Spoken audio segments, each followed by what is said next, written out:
Hi, everybody. This is Mrs. Ganser, and this is Lesson 8. We are going to discuss the United States Constitution, the goals, the principles, lots of good stuff. Here we go. Basics of the U.S. Constitution. It's a written blueprint for governing, and it was authored by James Madison. James Madison. It sets up a structure of government with guidelines and powers. It is considered the supreme law of the land, which means it is above every federal law, and state constitution. Above every single one of those. Okay, so if there's a conflict, the United States Constitution will prevail. There are 4,543 words, not counting the 27 amendments. It was signed at the Constitutional Convention on September 17, 1787. And after state ratification, which, as you know from a prior lesson, is official approval of the Constitution, March 4th, 1789 was the very first day the U.S. operated under the Constitution. The preamble has 6 goals. The first one is to form a more perfect union. What does this mean? This means to build relationships between states, so state to state, and then also states vis-a the national government, so that they would get along better with the national government as well. So we want a more perfect union. All right. 2, establish justice. We're focusing here on fair laws and being fairly treated. 3, to ensure domestic tranquility. Anytime we say the word domestic, we should think about or should be thinking about at home in the United States. Domestic means at home. So keep peace at home. Number 4, provide for the common defense. This is protecting against external threats from other nations. Number 5, promoting the general welfare. Now, the government should be making laws and taking actions that are in the people's best interest. So when they're passing a law, what's in the public good? How can we help the people that we are serving? So everything should be done with the eye of protecting and benefiting every single person to the best of our ability. That's very hard to do, to benefit every single person, but that should be the goal. 6, secure the blessings of liberty. Liberty means freedom, so protect liberty for future generations. That means they were thinking about all the people to come. So all the descendants of all of the people, everybody going forth, generation after generation. Let's figure out a way to protect all the liberties we fought for in the Revolutionary War. The body of the Constitution. The preamble is the introduction, and it has the 6 goals. The articles, there are 7 articles that set forth the general structure of the U.S. Constitution. Article number 1 has all the rules, powers, etc. for the legislative branch.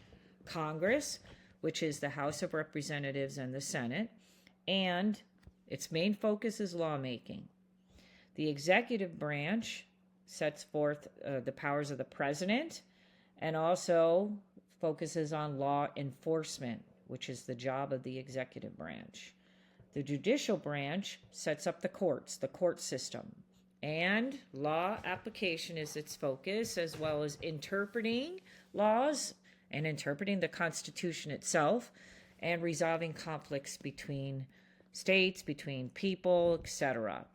State relations, this focuses on how states need to treat each other. Amendment process, the founders or the framers of the Constitution knew that maybe changes were going to need to be made to the document. So they included a procedure on how to get this done. So how to make changes to the Constitution. Supremacy and Oaths Clause.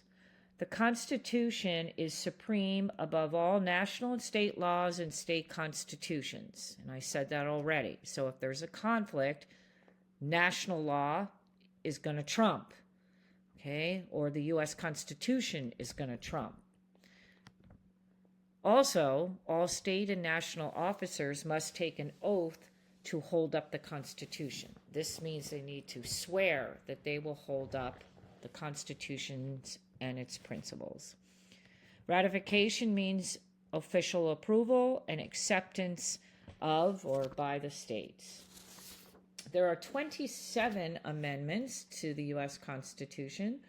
1 through 10 is the Bill of Rights. Okay, the Bill of Rights contains the rights and freedoms of the people. 17 through 27, the additional 10, the additional amendments these make various other changes to the Constitution. So their first 10 are the Bill of Rights, and then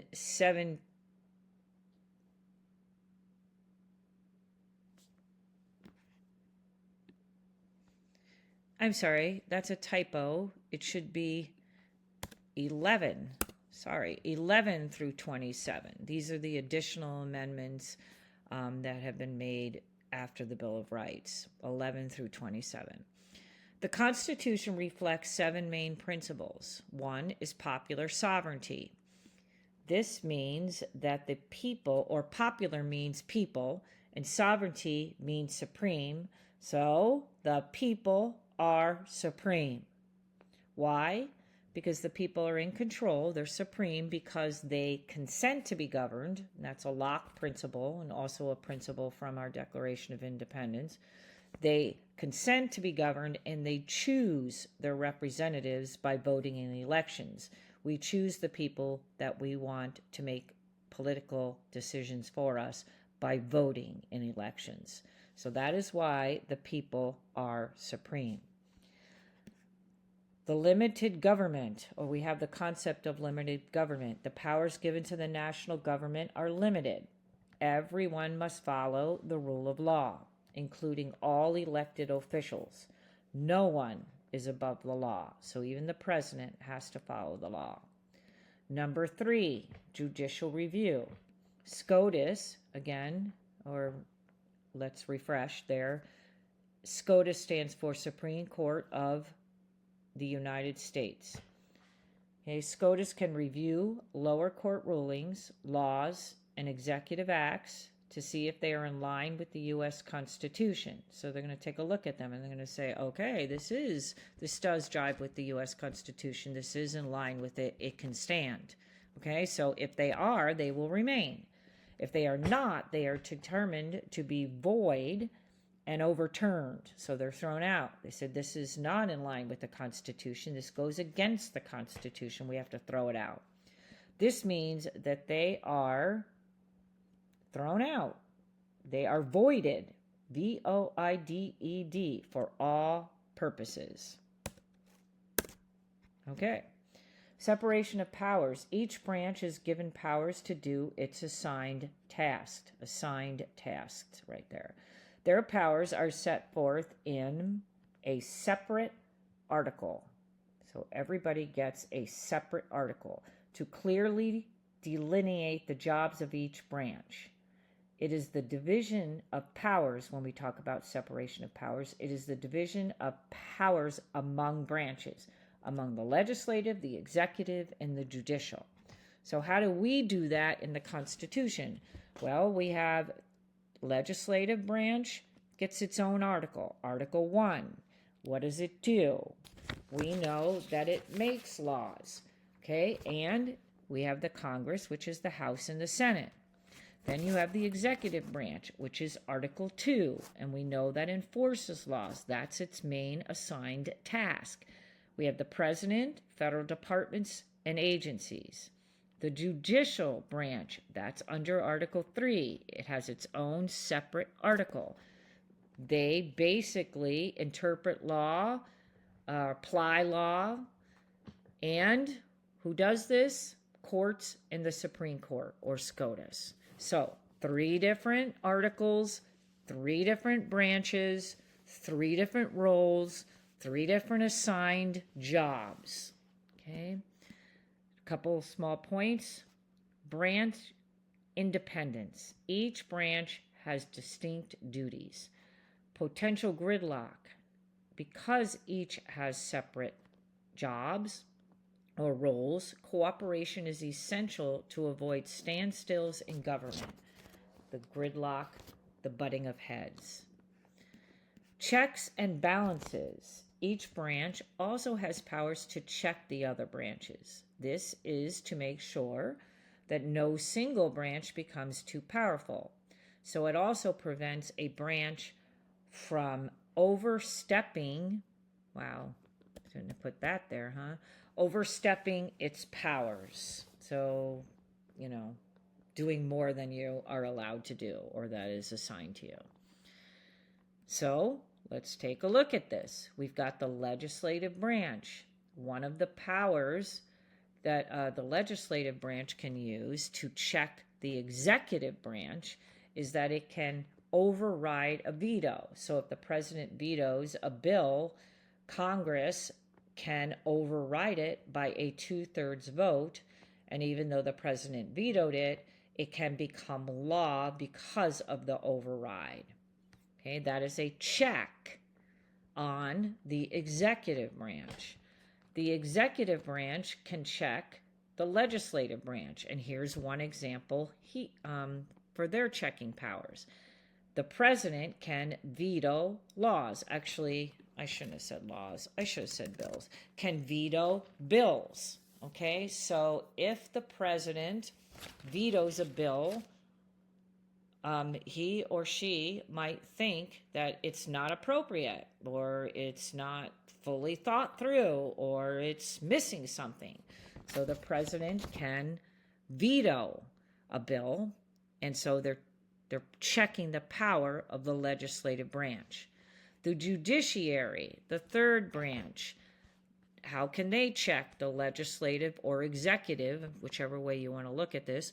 They can declare laws or executive actions unconstitutional. So they can make a determination that a bill that was signed into law by the president is actually against the Constitution, and therefore they rule it unconstitutional by judicial review, and it becomes void for all purposes. Or the president might issue an executive order, and it goes, somebody has an issue with it, and it gets up to the Supreme Court, or it gets in the court system, and the courts can say, nope, this is against the U.S. Constitution, throw out that executive order. It is voided. Okay, so these are checks and balances. Federalism. This is the division of power between governments. So the power does not have to be equally divided. It can be unequal. Okay, and it does change. Federalism does have movement based on the interpretation by the Supreme Court of the U.S. Constitution. But just remember that it does not have to be equally divided. When you take a look at the division of powers, you have the national government, I have it on the left, and then you have the state governments on the right. So when you are looking at the division of powers in the Constitution, I have a list here. The national government, under it, are the enumerated powers, implied powers, exclusive powers, and inherent powers. INHERENT, inherent. And then the state government's powers all come from the 10th Amendment, and they're called reserved powers. Okay, this chart just below goes over each one of these powers. Okay, enumerated powers or express powers. These are powers that are actually listed in the Constitution. Who has it, or who has this power, these powers? The national government. They are enumerated in the actual document. This is how we constrict or restrict the federal government's power. We limit it by listing it out. in the Constitution. I gave you some examples over here. Okay, take a look at them on your own. Okay, implied powers. These are not written in the Constitution, but are needed to carry out an express power. So basically, the national government needs an implied power to be able to fulfill the duty listed in the express power. They are reasonably inferred from the express power. The necessary and proper clause, this is a clause in the Constitution. It's also called the elastic clause, and it gives Congress the power to make laws necessary to carry out its express powers. So this is one of the sources of implied powers. We will discuss this more in class. Okay, and this is, again, a national government power.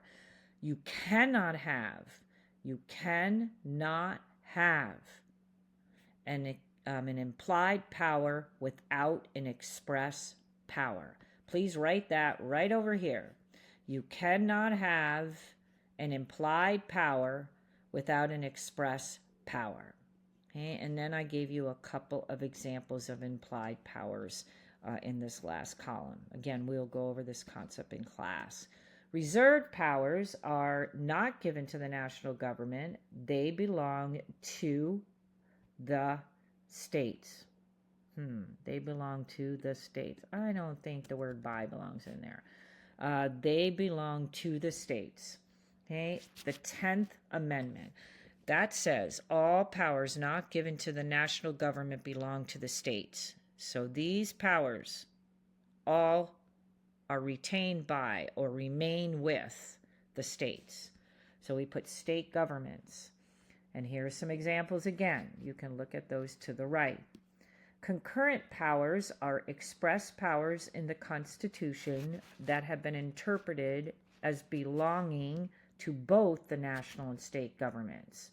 They can use or operate or exercise them independently or cooperatively. So they belong to both governments, or you can write state and national governments. States and national government. And here are a few examples in this column to the right. Exclusive powers, express powers, only the national government can exercise. The states cannot. National government only. And there's a few examples over there again. And then inherent powers are powers belonging to the national government just because it's a sovereign nation. So they get to do these things just because they are a sovereign nation, a sovereign government. The national government has these, and there are some examples to the right. I will be going over plenty of examples, including these, in class. So just take a look at them now so you have a little bit of familiarity. The last thing is individual rights. This is number 7. We're talking about here fundamental freedoms and protections guaranteed in the Constitution and the Bill of Rights to the people so that they can live their lives without undue government interference. Okay, praise be to God. We are all done. Amen. Bye-bye.